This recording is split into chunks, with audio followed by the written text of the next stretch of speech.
Hi, Steve Gordon here, your friendly neighborhood Milpitas carpet repair expert. And if you need any help with your carpet at all, and that's why you've been searching the internet and you have questions, well, you've come to the right place, because I've made this recording to answer all of your most frequently asked questions about carpet repair. Now, if I missed anything, and it's likely, feel free to call us here at the office. That's what we're here for. And we'll answer all your questions, and at that point we'd be just thrilled to come out and fix your carpet after you get all your questions answered and you know what you want to do next. So until I hear from you, and I sincerely hope I do, that's how we can help you. Enjoy the recording. Here you go. Hi, Steve Gordon here, your friendly neighborhood carpet repair guy. And I promise you one thing, and that is I'm absolutely not an actor. So if you're looking for an actor to talk about carpet repair, you've come to the wrong place. But if you want to know about carpet repair, whether it be carpet stretching, patching, Berber carpet repair, commercial carpet repair, transitions between your carpet and a floor, maybe your stairs need repaired, a seam could need repaired, or a few other things, well, in that case, you have come to the right place, because I'm going to talk to you about that, and I'm going to try to answer as many of your most frequently asked questions as possible. And before I get to that, I am going to talk to you a little bit about our guarantee, how to get an estimate, the bid, and a couple other details. So, I hope you enjoy my recording, and please be patient with me because I don't have a script. I've got a dozen notes here to go off of, and it's just going to be right off the top of my head, and I'll try to really just answer all the questions I can ahead of time so that you have a little bit of education when you call us, and I certainly hope you do. So first, I'd like to talk about the guarantee. When you call us, you're going to get a 100% unlimited unconditional lifetime labor guarantee. And what I mean by that is that either you or your carpet or both are going to be completely, absolutely, and thoroughly worn out before you ever have to pay to have that carpet fixed again. So again, 100% unlimited unconditional lifetime labor guarantee, that's forever. How you get your estimate in the first place is after you watch this recording, give us a call here at the office, and we're going to give you something like a phone guesstimate. We'll give you an idea of what you might expect to pay. We might tell you something like between $150 and $300, or we might say between $200 and $400, or something like that. We're not going to know exactly, or even not even all that close, how much it's going to cost to have us fix your carpet for you. So if you feel like we're in the right sort of price range, then we're going to schedule an appointment to come on out and actually give you an absolutely free, no obligation bid. At that point, if you feel the bid is fair, and I'm sure you will because it's our business model to give you a fair price so that we could do the job right then and there all in one trip. We would really love to just do it in one trip. Now, I understand that sometimes you need to get a bid on one trip and then come back at a different time, have us come back at a different time to actually do the work. But by and large, it's normally best to just get it all done all in one trip, and that's how we'll give you the best price as well. After all, driving out to your place once is going to be less expensive for both of us than it would be to drive out to your place 2 or more times. Now, another thing about the absolutely free, no obligation bid is at that point, we're going to actually have an opportunity to see the work. We're going to see exactly what needs to be done, because you see, when you call us on the phone, even though you think you've explained the situation thoroughly, it's very likely that either myself or one of my assistants here that helps me answer the phone won't really understand exactly what we're dealing with until we actually see it. And so that's why we really do want to come out and give you a bid in person. And by the way, if you don't like the bid, if you don't think it's fair, we're going to walk away absolutely empty-handed, and that makes us sad. So sad, because we want to be out there, we want to fix your problem and put a check in our pocket and go off to the next one. After all, this is what we do for a living. This is how we feed our families. Speaking about money, please don't pay cash. We would really prefer that you pay with a check made out to Creative Carpet Repair, or use a credit card. You can call in the office with a credit card. So cash, it's against the agreement I've made with all my contractors. Now, If you work with me directly, if I'm the actual contractor that shows up to your house and you want to pay me cash, I'm happy to take it. But for any other contractor throughout my entire company, please don't pay cash. Now, I want to talk a little bit about the carpet repairs. I've got a little bit of housekeeping out of the way. Let's talk about carpet stretching. Most people wonder why their carpet is all rippled up. So if you look out at your carpet and you see more waves than the ocean, or it's more rippled up than you can believe, and there's peaks and valleys in your carpet and you're getting seasick just looking at it, or if it's a trip hazard, there's a real good chance that your carpet was never stretched in tight enough to begin with. You see, whoever stretched your carpet the first time around more than likely didn't use a power stretcher.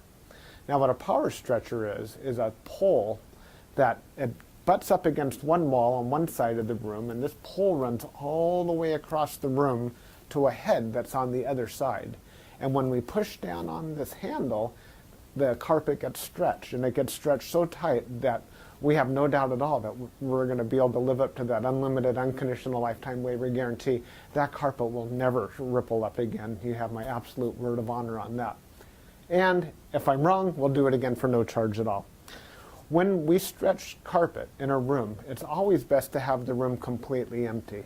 We can empty the furniture out of the room for you if that's what you need, but more often than not, the customer will want to get as much as possible out of the way. Now, don't strain yourself. Don't go moving a giant king-size bed or a dresser that weighs, more than 10 elephants. That's not cool. We have special tools. We have these sliders that we can put underneath the legs of the furniture.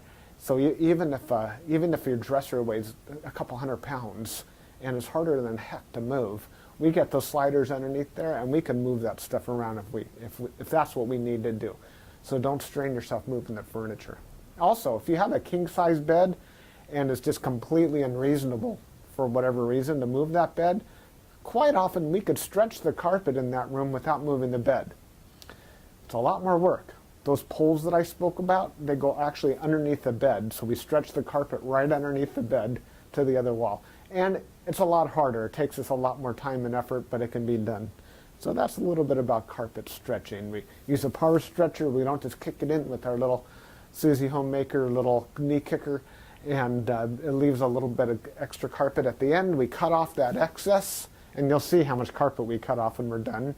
We throw it in a bag, and we tuck in the carpet along the edge, and boy, life is good. It looks so much better. One thing that you might be aware of when we finish, though, is if you had large ripples, the carpet could be soiled along the top ridge of those ripples more than at the valleys, and that makes sense. Where you're walking, that's where it's going to get more dirt. So after you stretch the carpet is a real good time to have the carpet cleaned. Also, the carpet's out of the room, and the furniture is out of the room, and it's just a great time to clean the carpet. It looks a lot better at that point.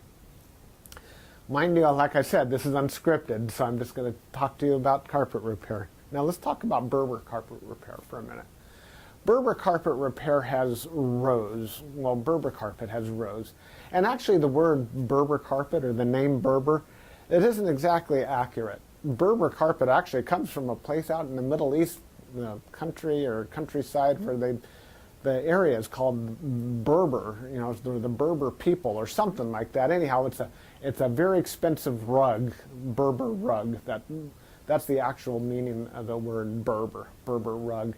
The Berber carpets that we find today are very similar. There's loops and there's rows, and if you pull on one of those loops, or rows becomes unglued somehow, it can make a run, what we call a Berber run. So when you pull on that thread, it's like it's unzipping right in front of you. It's like, oh my gosh, what has happened?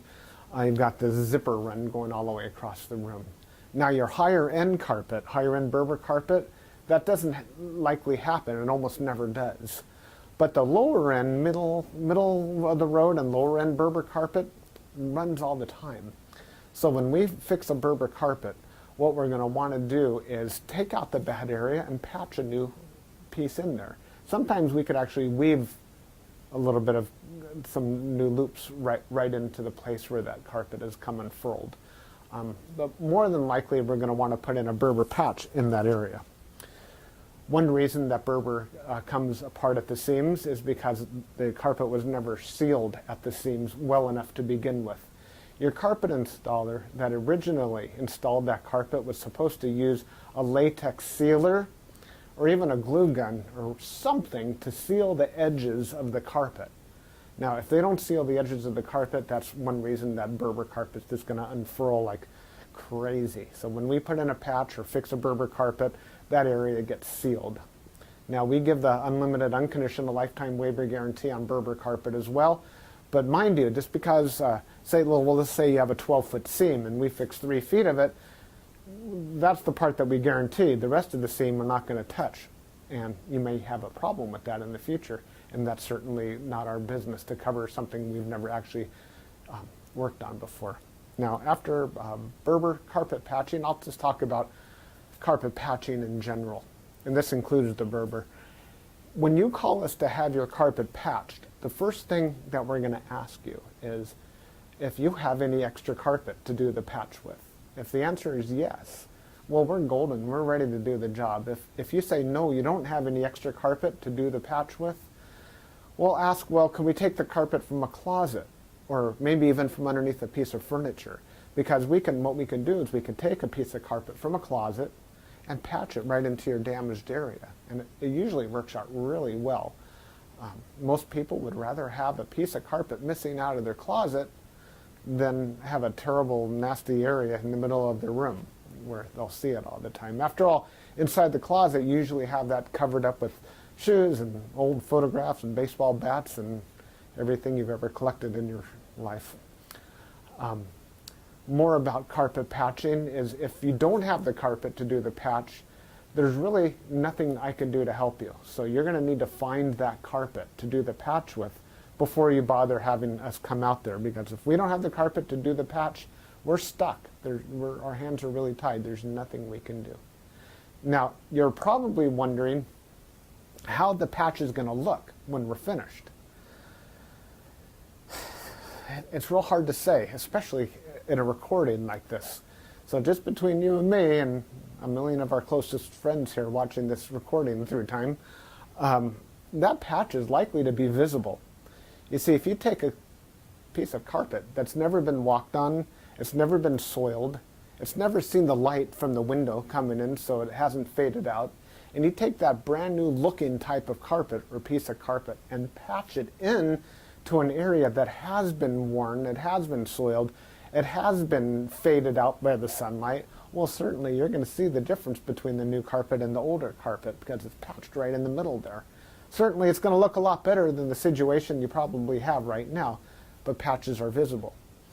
Another reason a patch might be visible would be because, well, thick carpet, thick nap or plush carpet hides the seams quite well. A short nap carpet, like a Berber carpet, for example, or any of the commercial type carpets, they're very short nap. They show the seams far more. Another thing is that the rows have something to do with it. When we cut a carpet in the same direction as the row of the carpet, well, those seams are by and large less visible than the seams that we cut that cross the rows. When we cross the row, well, it's unavoidable to do that if that's what we have to do to make a patch. And those seams stand out a little bit more than the ones that go along with the rows. So carpet patching, that's what we specialize in. We could absolutely do that for you. Have the carpet available for us, and we also back up our patches forever, just like everything else, just forever and ever and ever. That patch will never come up. After patching, well, we could talk a little bit about pet damage also when we talk about patching.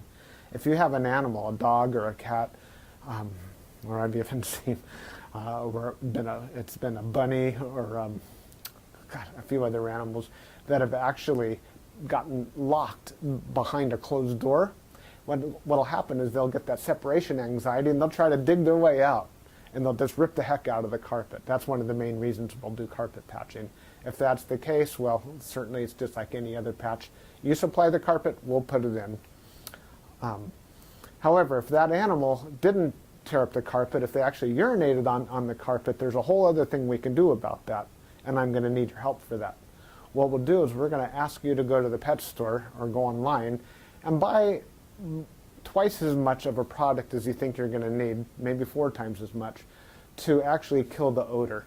Now, the product I'm talking about is actually an enzyme, and what we'll do is we'll pull back the carpet, we'll remove the padding, clean the floor, and you'll pour this enzyme onto the floors underneath it all. And that enzyme will eat up all the proteins that contribute to the smell of the urine in your carpet. Then we'll put in new padding, and you'll pour that enzyme cleaner all over the backing of the carpet as well at that time. I'll reinstall the carpet, and then one more time we'll use that cleaner and we'll just soak that area of the carpet with that enzyme one more time. And that's likely to kill the scent altogether. That smell should be completely gone. If not, it's probably because your animal found another place that you don't even know about, and I'm sorry about that. There's nothing we could do about your animal. Now that we've spoken about pet damage, I like to talk about carpet to floor transitions. A lot of people call us because they put in a new floor. Maybe it's a tile or a wood floor, and their carpet now needs to be finished along that edge. More often than not, we don't need to put in any kind of metal there. There's a lot of different types of situations where you do want a metal. If you have an apartment building and you want the carpet to last a long time between the carpet and, say, for example, a linoleum floor, we could put some metal there. There are flat metals. They're the type of metals that they're called, I've called them beat-down metals before. I'm not sure exactly what they're called. Beat-down metals, they're golden, they're silver, and the carpet goes right in there and it gets hammered down. Gives a nice clean edge, and it protects the edge of the carpet for a very long time. But if you're like most homeowners, that's not why you're calling us for a transition.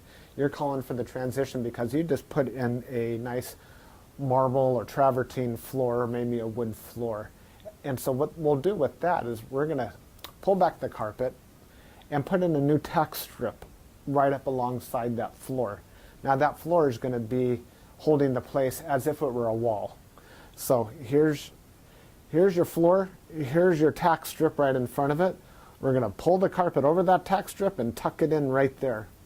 So all you're going to see is a nice smooth transition between the carpet and the floor.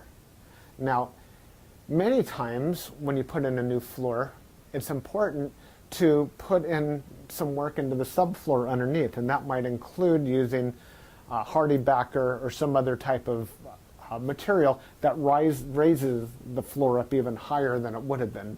So let's just say, for example, you've got a 1/2 inch new tile and another 1/4 inch of underneath there of a hardy backer, or it could even be more. It could be 3/4 of an inch altogether, or even more, that is higher than the carpet. That's extreme. It's usually not that high, but let's just say it is.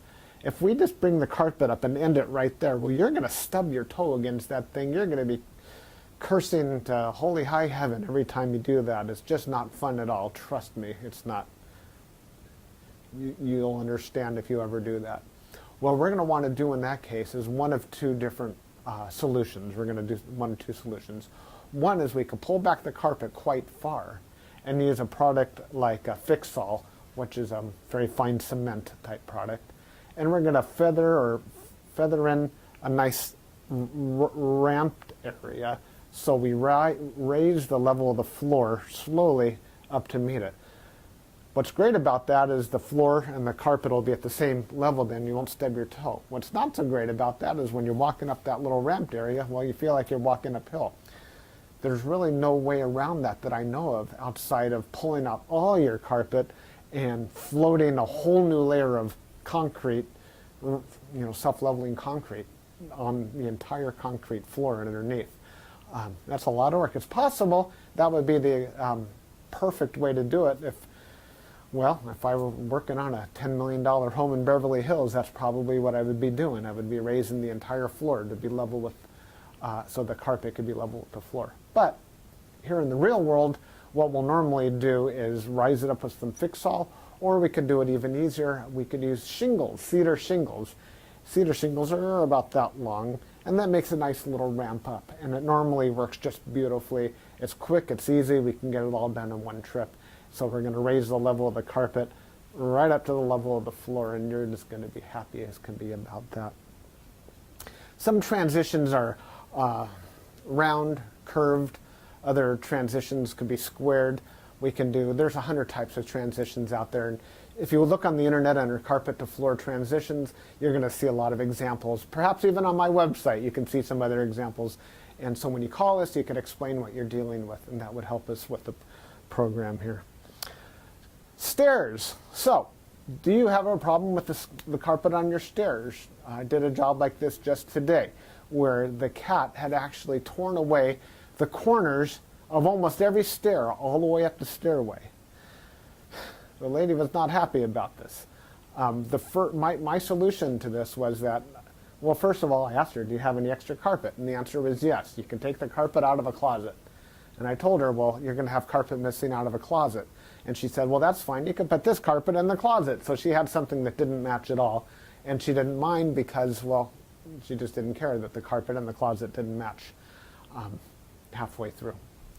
So I took the carpet out of the closet, and the first thing I did is I completely replaced the first two stairs, because after all, the first stair or two wears out faster than everything else anyhow, and those first two stairs were pretty trashed.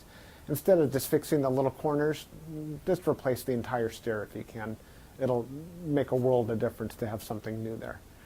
With all the rest of the stairs, I just did these little bitty patches all the way up one side and all the way down the other, and it was just beautiful. I think it gave her probably another 10 years of life to her carpet to fix those stairs. Another thing you could do with stairs, what some of my customers have done, and I love this idea, is replace the entire stairway by, well, let me back up a little bit. Let's just say you have a 3 or 4 bedroom house, and it's the same carpet throughout the entire house, and your stairway is pretty much in the middle of it all. And if you replace the carpet on your stairs, well, it's going to be a slightly different color than the rest of your carpet, and that's going to look low class, and we don't like that, do we? No, we don't. What I would suggest in that case is that we take the smallest room in the house, maybe a small bedroom or nursery, and pull the carpet out completely from the smallest room in the house and buy new carpet for that room.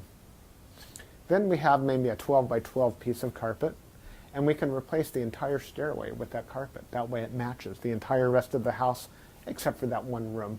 That'll easily save you $4,000, $5,000, $6,000, $7,000 right there. And it's a lot less work too. So I like that idea. You get a whole new stairway. A lot of people, you walk in the front door and there's the stairway right there. If the stairs look bad, it's hard to recover from that first impression. So take my word for it. That's a really great way of going. Now stairs. Commercial carpet repair. If you have commercial carpet and that needs to be repaired, it either has ripples and waves or it needs a patch. If it's rippled, it might need to be stretched. We've already talked about carpet stretching. On the other hand, it might have a different issue. It could be your commercial carpet was glued down to concrete to begin with. If that's the case, what we do is we actually take a knife and we just cut right down the middle of those ripples, cut right down those bubbles, and we will re-glue the carpet right underneath there and smush it all down, and believe it or not, those bubbles are going to be completely gone. They might be completely invisible when we're finished. You won't even see where we cut it, because where we cut it is exactly where we put it back together. The carpet will be nice and tacky before we push it back down. It's a great solution. But if the carpet needs to be stretched, well, we have to get the power stretcher out, and we'll fix it up that way. Now, if your carpet in your commercial building, say you have an office, is because, let's just say that you removed a wall between two rooms. If that's the case, you may have a strip of carpet that's missing. It's always a great idea to just get a completely different color. So if you have blue commercial carpet, go get a piece of red or black. Just something completely different, because a patch going all the way down through the middle of the room that's just a little bit off, it looks low class again. But if we put a strip of red down the room, or burgundy or black, people walk in and they go, oh yeah, these people have got some class. They got a decorative idea. So that's just my opinion. Use a completely different color if it's something goes all the way across the room. Now if it's just a patch, a small patch for whatever reason, and you have a little extra carpet, we can always patch it in with whatever you have. Seam repair. Good news and bad news. The good news about seam repair is that we can make your carpet so the seam doesn't keep getting worse. The bad news is that if it looks bad now, it's probably not going to ever look good again, regardless of what we do to it. Seams have to be done properly the first time. You see, when we seam a carpet together before it's installed, we'll use a straight edge and we'll cut down both sides of the carpet, and then we're going to seal the carpet on both edges, and then we're going to seam it together, and it'll be perfect. When it's completely cooled down, then we stretch it in. If we go back and try to open up the seam and cut that carpet off and try to bring it together, the chances of it ever looking better are right around 0. So I'm sorry to tell you that your seam repair, we can make it possibly look a little bit better. We can make it stop getting worse. We can make it not be a trip hazard any longer. But don't have your expectations too high when it comes to seam repair. The last thing I want to talk about is flood damage. Now, if you're watching this right now and you've got a flooded out carpet, you are in a world of hurt, and I'm sorry. The first thing I would do if I were you is probably have about 3 fingers of scotch. And then I would go ahead and get an extractor, like a hot water extractor. You can rent them at the just about any rental yard, and just start extracting all the water. Pull back the carpet, get rid of all the padding that's underneath your carpet. Rent a couple of blowers, or as many blowers as you need, and these things, they kind of look like a snail. As a matter of fact, that's their nickname in the field. We call them a snail. And they're shaped like that, and boy do they ever blow. And you can blow dry the whole underneath of your carpet. Set it up and get the carpet completely dry. At that stage, that's when you call us, and we can supply new padding, put a new pad, reinstall your carpet, clean the carpet for you if you're in an area that we do carpet cleaning, and life is good. You can put your furniture back and you'll be happy again. You don't have to do it yourself. If you want to call a company, even ours, depending on your area, can do that extraction for you as well. Now, if it's really flooded, I mean, seriously, like you're ankle deep in water, don't even bother. It's beyond almost everybody's ability. That means that your baseboards are all going to be all wet.